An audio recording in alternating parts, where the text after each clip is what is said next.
Well, hello everyone. I hope you're having a great day today. Welcome to Tuesday's edition of Take 5.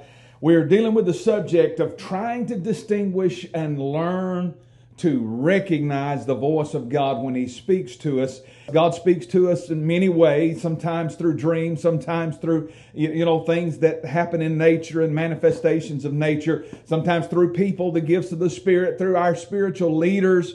God will speak to us through His Word and the Holy Spirit, and that's ultimately what we're after, is growing to a point to where we hear God through His Word and through the witness of the Holy Spirit that's within us, because that's what makes God's voice familiar and intelligible to us. He's the one that reveals the purpose and the plan of God for our life. The only problem is we have this tendency to be more carnal than we do spiritual. Spirit-filled but carnal-minded, that's what we end up being.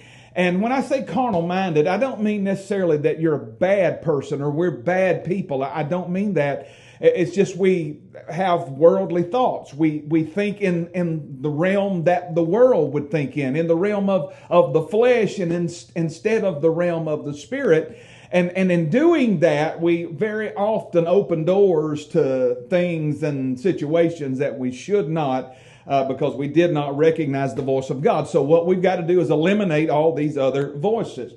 I want to talk to you about Isaac and his two sons, Jacob and Esau, because I believe that there's a parallel there. There's some lessons that we can learn from this story.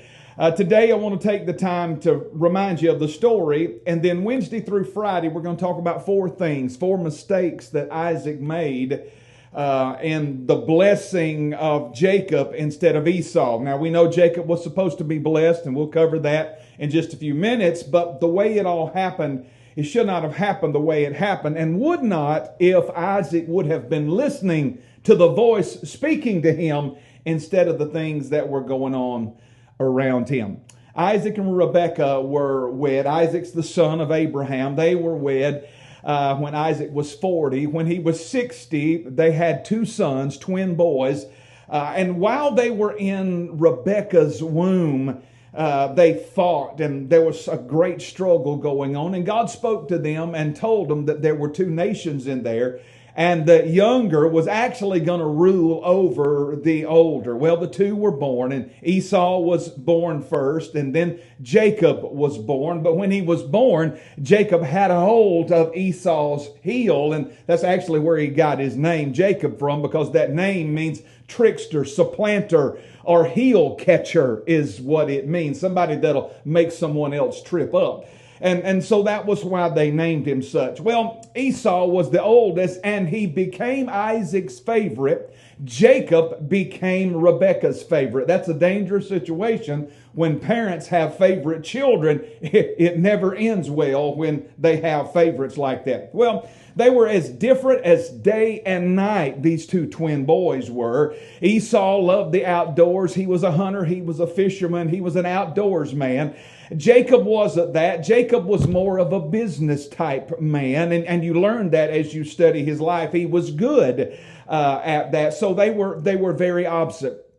Well, somewhere around the age of 138, Isaac has gone blind now, and he feels like he's about to die. And he says, it's time for me to pass on my blessing to my eldest son, because that was the Hebrew tradition to do so.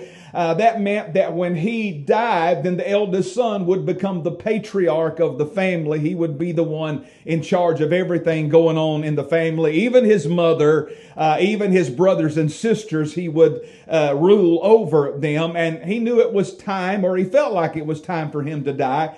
And so he called Esau in, and he said, Esau, you're my favorite son.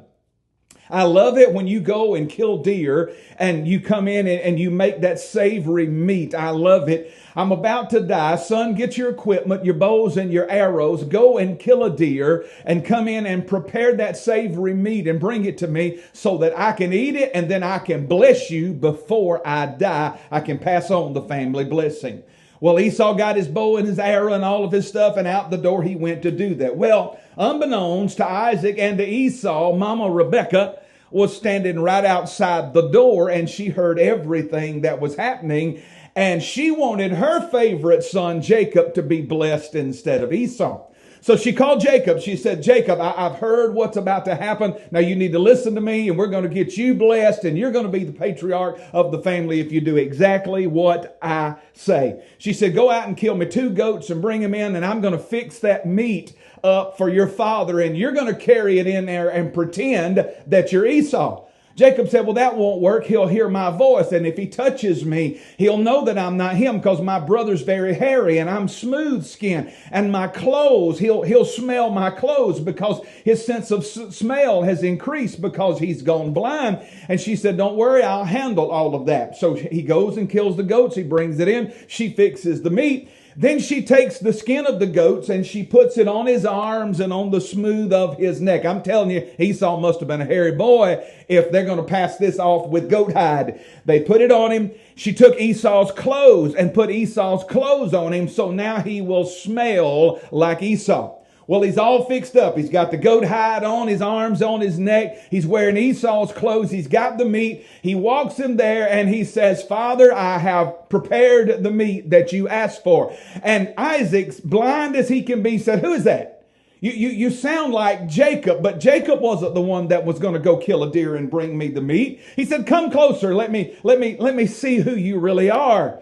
And he touches him and he feels the hairy arms there. And he says, well, you feel like Esau, but you sound like Jacob. And he hugs him and he feels the hair on the back of his neck and he smells his clothes. And he says, you sure smell like and feel like, and you've done exactly what I asked Esau to do, but you sound like Jacob. So you must be, if you smell like him and feel like him and you've done what I said, you must be my son Esau.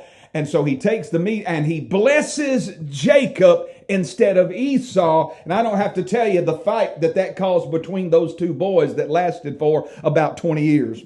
Let me read some verses to you. 3 verses real quick before we get out of here. Isaac said to Jacob, come near so I can touch you, my son, to know whether you're really my son Esau or not. Jacob went close to his father, who touched him. Now listen to this. Here's what I want you to get. He said, the voice is the voice of Jacob, but the hands are the hands of Esau. And he did not recognize him, for his hands were hairy like those of his brother. So he proceeded to bless him, and he did this because he didn't listen to the voice. Isaac knew the voice sounded like Jacob, but when he felt his hands and he smelt the clothes and he tasted of the meat, he said, this must be Esau. And he blessed Jacob instead of Esau because he did not listen to the voice that was speaking to him.